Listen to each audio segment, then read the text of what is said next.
안녕하세요. 이창용 한국은행 총재가 한국은행의 최종 적용 금리가 3.5%가 아닐 것이다 라고 이야기하고 있습니다. 얼마 전에는 최종 금리가 3.5%가 적당하다라고 얘기했는데요. 이제 와서는 가능성을 열어놔야 된다라고 말하고 있습니다. 무슨 얘기입니까? 미국이 4.5%이고 한국이 3.25%인데 이미 한미 금리 격차가 1.25%입니다. 이게 1.5가 되고 2%가 되면 급격한 외화 유출이 생길 수밖에 없다라는 걸 사실상 인정하는 것 같습니다. 미국이 금리를 가파르게 올리면 한국은행은 불가피하게 따라갈 수밖에 없습니다. 이미 지금 현재 한국의 경제가 매우 안 좋은 상황이죠. 가계부채가 이미 늘어날 대로 늘어났고 기업부채나 정부부채도 마찬가지입니다. 이런 상황에서 금리를 영끌족들이 이자 부담하는 걸 최대한 좀 저지해주기 위해서 기준금리를 늦게 올린다. 이러면은 코픽스가 낮아진답니까? 아니죠. 전 세계에서는 미국의 기준금리가 기준점이 되는 거기 때문에 아무리 한국은행이 기준금리를 덜 올린다 하더라도 시중금리는 폭등할 수밖에 없다라는 겁니다. 이미 많은 주택담보대출이나 마이너 대출을 받고 있는 사람들이 금리가 전년 이맘때하고 비교했을 때 많이 올라와 있음을 느낍니다. 어떻게 생각하겠습니까? 그들이 어떤 대응을 해야 된다라고 이야기하겠습니까? 지금은 디레버리징의 과정을 거쳐야 된다고 이창용 총재가 얘기하고 있죠. 부채를 줄여야 되는 시기다라는 거죠. 부채를 줄이려면 어떻게 해야 됩니까?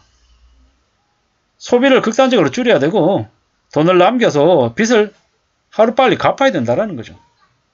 그리고 소비를 줄인다라는 건 정말로 힘든 인고의 과정을 견뎌야 된다는 얘기죠. 과거에는 좀 여유가 있어서 외식도 하고 옷도 사 입고 가전제품도 대형 가전들도 빠른 주기로 바꿨다면 이제는 냉장고 고장 안 나고 세탁기 고장 안 나면 안 바꾼다라는 거죠. TV 이상 없이 나오면 계속 본다라는 거죠. 핸드폰 최신 기종 나와도 기존에 핸드폰 쓰던 거 계속 쓴다라는 거죠. 왜? 그렇게 큰 돈 계속 썼다가는 나중에 어려운 일이 생겼을 때 큰 곤란을 겪을 수 있기 때문인 거죠. 이미 우리 주변에 연끌해가지고 무리하게 빚을 진 사람들이 감당하기 어려운 수준까지 가고 있다라는 얘기들을 많이 듣습니다. 15억짜리 집을 사는데 대출을 10억을 냈답니다. 한때는 10억 대출을 냈지만 집값이 15억이던 집값이 18억 되고 20억 되고 25억 되니까 10억 대출 이자가 별로 크지 않았다라는 거죠. 월 이자 250만원 내면 됐고 원리금으로 해도 한 370, 80만원, 400만원 가까이 되니까 버틸 수 있는 것처럼 생각했던 거죠. 근데 지금 딱 1년쯤 지났더니 어떻게 됩니까? 이자가 2배 폭등. 이자가 갑자기 이자만 500만원, 600만원 되고 원리금 따졌더니 800만원, 900만원 이러고 있는 거죠. 과연 견딜 수 있을까? 버틸 수 있을까? 보통 직장인들이 아무리 맞벌이를 하고 대기업의 임원이라 해도 집을 사서 원리금 갚는데 800만원, 900만원 갚으며 살 수 있는 사람들은 몇 안 된다라는 거죠. 근데 이제 이창용 총재는 지금 현재 3.25%인 한국은행의 기준금리를 내년에 훨씬 더 높이 올릴 거다라고 하는 가능성을 열어놨다라는 겁니다. 제 개인적으로 볼 때는 2023년 8번의 금통위 회의 동안 단 한 번도 빠뜨리지 않고 계속해서 올릴 것 같습니다. 0.25%씩 8번 올리면 어떻게 됩니까? 2%. 그러면 2023년 연말쯤 되면 현재 3.25이던 게 연말쯤에 한 5.25까지 가지 않을까? 이런 생각도 듭니다. 미국은 현재 4.5인데 내년 1분기쯤 지나면 그냥 5%대에 넘어가죠. 감히 말씀드리건데 5.25에서 한 5.5%까지 갈 것 같습니다. 언제예요? 2023년 1분기예요. 4.5에서 빅스텝 2번 하면 그냥 5.5% 되는 겁니다. 미국 경우에. 한국보다 미국은 보폭이 큽니다.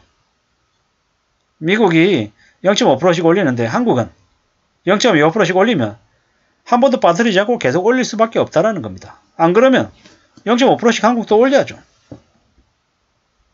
부담이 2023년 되면 주택담보대출 기준 하단 금리가 얼마가 되겠습니까? 지금 6%라고 하는데 내년 되면 그냥 8% 가는 건 거의 기정사실이 되는 것 같습니다. 언론 뉴스에서는 2023년 하반기쯤 되면 금리 내릴 거라고 얘기하는데 과거의 사례를 미루어 짐작해 보건대 2023년에 금리 낼 일이 없습니다. 그리고 미국이 기준금리를 이때까지 한 7차례 정도 가파르게 올렸는데요.